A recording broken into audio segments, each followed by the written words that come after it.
Reka ndabarabutse bakunze bisamirize Black FM kuba mwaducaguye kudukurikirana ko numwanya wo gukurikirana amakuru mu rurimi rw'ikirundi. Amakuru no musi wa gatatu ashimikiye kuri zino ngingo nkuru zikurikira. Abunguruza abantu n'ibintu mu ntara za Kayanza na Ngozi barashima ko batanguye imirimo yabo nkuko bisanzwe. Ni nyuma yaho ejo ku munsi wa kabiri bari bahagaritse imirimo kubera amahada batangishwa. Abunguruza abantu n'ibintu kandi barasaba leta y'u Burundi gutorera ikibazo cikena ry'igitoro. Muraza kuvyumva murano makuru. Nayo inama nkenguza amateka y'u Burundi hamagarira abarongoye imigambwe kwirinda imvugo zicanishamwo hamwe no kwemera ico abanyagihugu bazoba bahisemo inyuma y'amatora. Leta y'u Burundi yari yumviye gushiraho ifumbire nshasha yitwa Otesha, ifumbire izokora mu kibanza ca Imbura. Ivyo kandi muraza no kuvyumva murano makuru. Urwego rujeje gucungera ingene ibinyamakuru bikora sense ruributsa abarongoye ibimenyesha makuru mu Burundi ko bategerezwa gutegekanisha kazoza abakozi babo. Ivyo bivugwa na Roha Kaganda, icegera c'urongoye sense. Amakuru y'uno musi muyashikirizwa na jewe nyene Patrick Irakoze. Kaze Obe Alban iko aratuma amajwi abashikira. Turabaha ikaze mu idonito. Nkuko nari mpejeje kubibabwira, abunguruza abantu n'ibintu mu ntara za Kayanza na Ngozi barashima kuba batanguye imirimo yabo nkuko bisanzwe. Ni nyuma yaho ejo ku munsi wa kabiri bari bahagaritse imirimo kubera amahadabu batangishwa. Abo bunguruza abantu ku bituro by'isoko ya Kotebu barasaba igipolisi kudasubira gutangishwa amande babandanye akazi kabo nkuko vyari bisanzwe. Tegayo mu bamwe mu bagani n'isamizi Black FM ariko no musi wa gatatu. Jewe navyakiriye neza ko bavuze yuko umuntu azopakira bivanye ko biba yaranguye ibitoro agiye kubigura zazi ko tabindahi wacu essence umuntu agiye kubigura muri Kongo bivanye ko ngena yiguze acara rondera kungene nawe ashashinga ibeye kubira yunguke uko batabura tugira dutanga amahera ku mabariyeri yagiye banayanka ariko araducanga ugasanga bwati baguca amande ya 500 ukaca widuza ukavuga ati reka basi nagwe ibihumbi 100 ntunca amande canke ndagwiyumba amajana 2 igihe bemera canke bakayaguca. Mwajewe ndiko ndaduga Muramvya kuri Sanga amajena nkanduka ku 10 no musi sanga 15 byoroshe biragoye cyane kuva mu gatondo umuntu ari mu modoka byanse ko ashikiye yaje kubera uburyo bwo kwiyunguruza nyene mu barabara. None gashya ukoranije n'ivyo jana ushira gutunga imiryango urumva nyene n'ingorane mugabo nta kundi Imana izobikora nta mwana w'umuntu yo bishobora. Twumva ko twaronse agahengu ubona ko ibintu bizogenda neza tuzoraba ko hari ikintu abakiriya babura tuzoraba atamukiro kwiruka inyuma nta ngorane tukora amande y'ibihumbi 500 yaduhabura ugasanga akazi kacu kariko haronone karagose ugasanga naco nabwo woduga ugasanga naco koreye ugasanga ahubwo umutayora hunze. Rero ko twasubiye gukora neza mu mutekano ibaza katangorane. Rero nibabona ko twanyeye ku station barazoza barabe ko twarengeje ibeyi twanyeye ku station ariko tutanyeye ku station batureke twiye natwe ubwigenge bwacu. Twebwe inkurikizi nyene irahari inkurikizi irahari kwe iriho kubera yuko udakoze duhomoza bwa misi yose udakoze ntuburya urumva twarihanganye nari kogira gute nta umunsi umwe tutari benshi ntibahora bakora kubera yuko bari baratinye mugabo rero ubu ngira ngo ni byiza tugiye guhabwa ko tugiye kuronka agahengwe n'isawa yego inkurikizi yari hari nyinshi twabura aho tuvugira dusaba inzego zibijeje abapolisi nibo dukunda guhura babonye ko ibitoro twabinye ku ma station barazobaza amabeyi batubonye ko tabi ibitoro bihari batureke tubandanye ubuzima bubandanye abanyagihugu. abo ni bamwe mu baganiriye n'isamirizi Black FM ni ku gituro c'isoko ya Kotebu. Tugaruke mu turo hagati mu gisagara ca Bujumbura aho abunguruza abantu n'ibintu basaba leta y'u Burundi gutorera ikibazo c'ikena ry'igitoro kugira ngo bashobore koroherwa mu kazi kabo. Nayo abiyunguruza bavuga ko bituma bacererwa iyo bagiye mu gihe baba bihuta. Tega yomi abana baganiye n'isamirizi Black FM aho batanga n'insiguro y'ingene imiduga ibunguruza ihari mu gitondo maze mu masaha y'inyuma ya saa sita ugasanga yakenye. Ikibazo c'amabisi sitwebwe sina bisi oya ukuvuga ubu dusigaye tunywa 50 litre kandi 50 litre uzikoresha umunsi umwe. Ukuvuga aba yaguhaye uno munsi mu gitondo azohereje mu gitondo nyene. Ukuvuga rero iyo za 50 litre ziheze ni hano uzobona amasaha batamwe gutangirako ibivyo bitoro niho nubundi bisi zica ziburira kumva zuko ibitoro babahaye biba byaheze rohera gose kubera nta kajagari kagihari. Ubu ibintu ni ku rutonde ni ku murongo nta uca pembeni. Iyo ari mu gitondo amabisi usanga hari kandi umuntu ariyunguruza atangorane, ariko hageze ku mugoroba kugira uronke bisi ni ngorane, uratonda ku murongo ijoro rikagera utararonka bisi. Twebwe abiyunguruza n'ukuri biratubabaza cyane, biradutera ikibazo cyane gose neza cyane. Urumva hari igihe usanga wasize nk'umwana muhira waruzi nguri kurihuta ufate bisi ugenda umurabe ukagumugira umutima uhagaze ati umwana wanje warugiye guteka wari kurihuta ukora ibikorwa bitandukanye ugasanga hari ibikorwa byamaze kononekara ugasanga hariho n'ubuzi bumwe bwamaze gupfa. Leta twenga nk'ubu nk'ico twoyisaba muri aka kanya ahubwo nuko yotuzanira ibitoro bikaba byinshi byo kuvuga ngo tumwe 50 litre bigahava umuntu kuba abafise amafaranga yiwe akayariha akaronka ikigugwa ashaka. Dusaba leta nuko yoshiramo ingufu ikaturosa igitoro kugira ngo twiyunguruze bikunda kandi n'imirimo ya misi yose igende neza, kuko atagitoro kihari ibintu byose birahungabana. Inama nkenguza amateka y'u Burundi hamagarira abarongoye imigambwe kwirinda imvugo zicanishamwo hamwe no kwemera ico abanyagihugu bazoba bahisemwo inyuma y'amatora. Nayo indongozi zigasaba kudahengamira ku ruhande na rumwe. Emmanuel Sinzohagera aramutswa inama nkenguza amateka arasaba kandi umugwi ujejwe gutunganya amatora seni ko bofata kumwe bose mu kubahiriza amategeko. Ivyo zavugiwe mu nama yatunganijwe n'inama nshinga amateka kuberwa n'amatora yo kuri uno wa 11 Ruhuma hari Gitega mu nama. Emmanuel Sinzohagera tugiye kuvyerekeye amatora twimirije twisunze kandi byagiye biraba muri kahise hagiye haribonekeza aho abayitavye bamwe bagiye baridodomba ko atagenze neza, ndetse hakaba na bamwe banka kuyitaba atambo zumvikana zihari. Mu ntumbero tira ivyo tuma hasubira kuba amatati ndetse bikanavamwo guhungabana kw'amahoro n'umutekano. Inama nkenguza amateka abonye ko vyoba vyiza nije abegwa n'ikibazo kugira ngo tuzitire taroneva. Nico gituma rero ibisata nka vyose vyogira ico bifashije kugira ngo amatora azogende neza vyatumiwe izino nyigisho z'uyu munsi.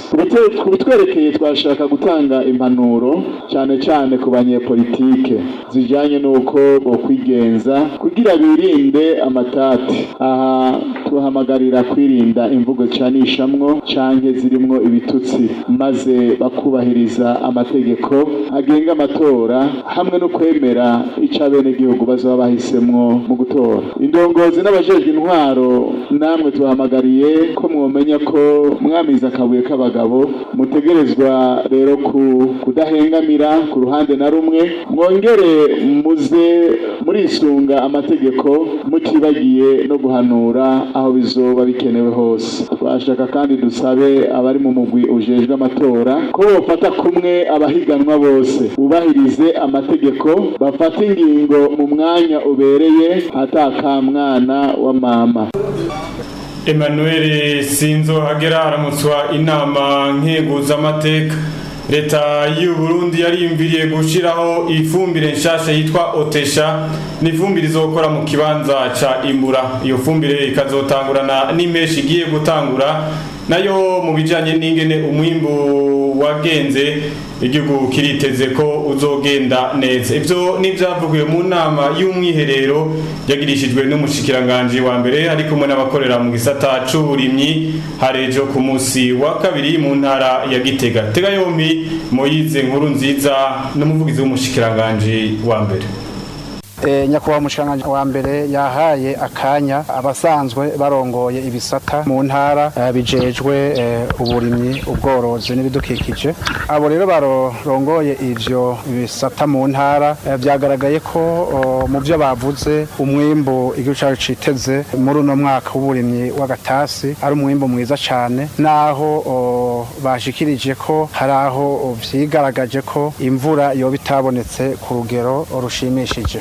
Wa mushikiranganje wa mbere yahaye akanya abasanzwe barongoye ibisata ifumbire hamwe n'igisata c'imbuto. Abo rero barongoye ivyo bisata umwe wese mu vyajejwe yerekanye aho umwiteguro ugeze kugira ngo abarimyi baze binjire mu mwaka w'uburimyi bw'agatasi, imbuto kambere n'ifumbire ababijejwe barashoboye kubitegekanya kugira ngo ntihazobe ugucerwa. Urongoye igisata c'ifumbire yanamenyesheje yuko hera kuri no rima ry'impeshi leta y'u Burundi yumviriye kuzana ubundi bwoko bw'ifumbire ni bushasha ariko n'ubwoko bukora cyo kimwe n'ifumbire bita Imbura, akaba ari ubwoko bita Otesha. Ni ubwoko rero buzabukora nka kujya kwa Imbura, aho rero nyakubahwa umushikiranganje wa mbere yaciye agirwa ko asaba abajejwe intwaro n'abajejwe uburimyi kuva ku ntara gushika ku mutumba ko bosigurira neza abarimyi iyo fumbire nshasha kugira ngo ntizo batera amakenga, ahubwo bamenye yuko iyo fumbire izokora nka burya aye ifumbire ya Imbura yahora ikora. Mu kurangiza nyakubahwa umushikiranganje wa mbere yateye akamo abajejwe gisata c'uburimyi hamwe n'abajejwe intwaro ko bohimiriza abarimyi kuko vyagaragaye ko muri rino rima ry'agatasi harabaye ugucerwa kuko imvura yaratevye gatoya, aho rero abahamagarira yuko bogerageza bakarima nk'abagomba kurima ibiharage bakarima mu bigori ntibazorendere yuko bimbura neza bwite ibigori, ahubwo babirimemwo kugira ngo bashobore gutera bya biharage hakiri kare imvura ntizobicikire bitarashobora kugera aho izoba bigeze kugira ngo bazoronke umwimbo mwiza. Yari Moyize nkuru nziza sanzwe ari umuvugizi w'umushikiranganje wa mbere. Inyuma y'akaruhuko gatonyi turabandanya amakuru muri w'ikirundi. Black FM, the #1 hit radio station in Bujumbura. Ibarabara ry'indara rizohuza Uburundi na Tanzania bitegekanijwe ko ibikorwa byo kuryubaka bizotangura mu kwezi kwa gatandatu umwaka wa 2025. Ivyo biri mu masezerano aherutse gutegwa ko umukono n'abashikiranganje babiri Uburundi ajejwe ivy'inyubako Dieudonné Dukundane hamwe na Mwiguru Shemba ajejwe ikigega ca leta wo muri Tanzania. Ayo masezerano akaba yasinywe muri nzero igenekerezo rya 29 mwaka wa 2020. Ino nkuru tuyibaza Nobel Nahaye. Uwo mugambi wo gutangura kubaka iryo barabara ry'indarayi rizohuza Uburundi na Tanzania ugiye gushigwa mu ngiro kuva mu kwezi kwa Ruheshi 2025. Iryo barabara rizoba rifise uburebure bugera ku birometero 282 by'uburebure uva Tanzania gushika mu gihugu c'u Burundi, aho azoba ari mu nyubako za mbere bita phase 1. Ikindi kandi ngo nuko uwo mugambi ngo usanzwe ufashwe mu mugongo ni banki ijejwe terambere ya Afrika bade mu mfunyapfunyo, ukaba kandi uzotwara miliyari zigera kuri 2.5 z'amadolari ya Amerika. Ivyo bikaba vyamenyeshejwe na Mwagiru Ncheba, umushikiranganje ajejwe ikigega ca leta muri Tanzania, aho yerekana ko atantambamye zihari mu yubakwa giyo ndarayi. Ivyo akaba yabicishije ku televiziyo Africa 24. Nayo umushikiranganje mu vyajejwe hari inyubako Dieudonné Dukundane arashima ico gikorwa, aho yemeza ko iyo ndarayi izongereza ubugenzi Uburundi busanzwe bufitaniye na Tanzania mu guhanahana ibidandazwa vyoroshe no gukomeza ubucuti mu gufashanya no kugenderanira muri ivyo bihugu uko ari bibiri. Mwomenya ko ishirahamwe ryatsindiye isoko yo kubaka iryo ndarayi ari ishirahamwe ry'abashinwa ryitwa China Railways Engineering Group, nayo ibikorwa bikaba bitegekanywa ko bishobora kuzorangira hagati y'imyaka 4 n'itanu. urwego rujejwe gucungera ingene ibinyamakuru bikora mu Burundi CNC ruributsa abarongoye ibimenyesha makuru mu Burundi ko bategerezwa gutegekaniriza kazoza abakozi babo. Laurent Kaganda cegera c'urongoye CNC avuga ko uzokwirengagiza iryo tegeko azobihanirwa hisunzwe amategeko, ngo ivyo biri mu ngingo ya 55 igenga ibimenyesha makuru.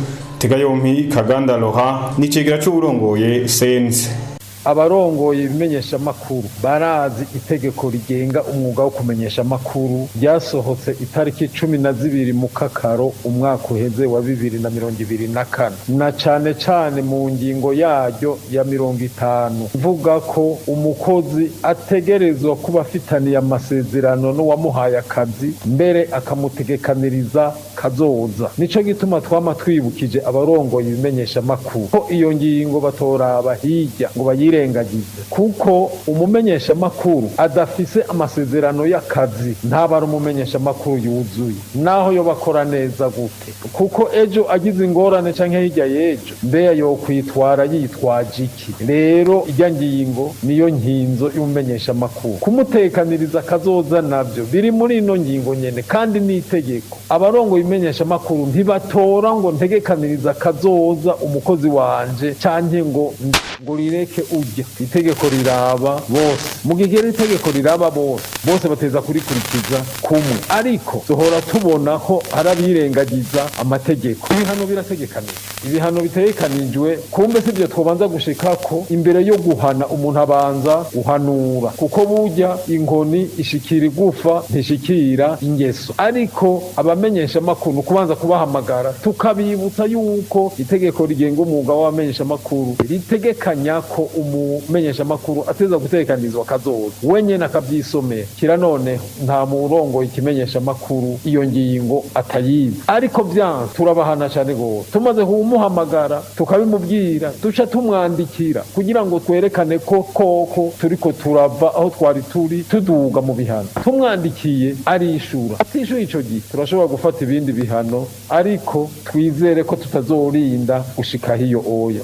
Nino kuri iyo nkuru rero ijanye no kumenyesha amakuru dusozereye ko amakuru y'uno munsi twari twabateguriye, ariko imbere yuko tubikebanura makuru yarayagitse.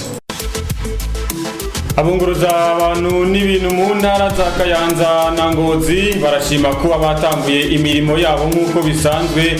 Ni nyuma yaho ejo ku munsi wa kabiri bari bahagaritse imirimo kubera amahadabu batangishwa. Turi ku isoko ku bituro isoko ya Kotebu. Inama nkenguza amateka y'u Burundi amagarira abarongoye imigambwe kwirinda imvugo zicanishamwo hamwe no kwemera ica abanyagihugu bazoba bahisemwo ni nyuma y'amatora. Ibarabara ry'indara rizohuza Burundi na Tanzania bitegekanijwe ko ibikorwa byo kuryubaka bizotangura mu kwezi kwa gatandatu umwaka wa 2025. Nayo mu gisata cyo kumenyesha makuru urwego rujeje gucungera ingene ibinyamakuru bikora mu Burundi CNC ruributsa abarongoye ibimenyesha makuru ko bategerezwa gutekaniriza kazoza abakozi babo. Mwavyumvise Laurent Kaganda icegera c'urongoye CNC avuga ko uzokwirengagiza iryo tegeko azobihanirwa. Mwavyumvise kandi aho leta y'u Burundi yiyumviriye gushiraho ifumbire nshasha yitwa Otesha, ifumbire izokora mu kibanza ca imbuto. Hano dusozereye amakuru rero twari twabateguriye. Shimire cyane mwebwe mwese mwariko muradukurikirana. Shimire kandi na mugenzanje Kaze Oben Alban ariko aratuma amajwi abashikira. Ano makuru mwashikirijwe na jewe nyine Patrick Irakoze. Reka mu nkundire tubike banure mubandanye gukurikirana ibiganiro by'Isamirizi na Huta. Black FM, the #1 hit radio station in Bujumbura.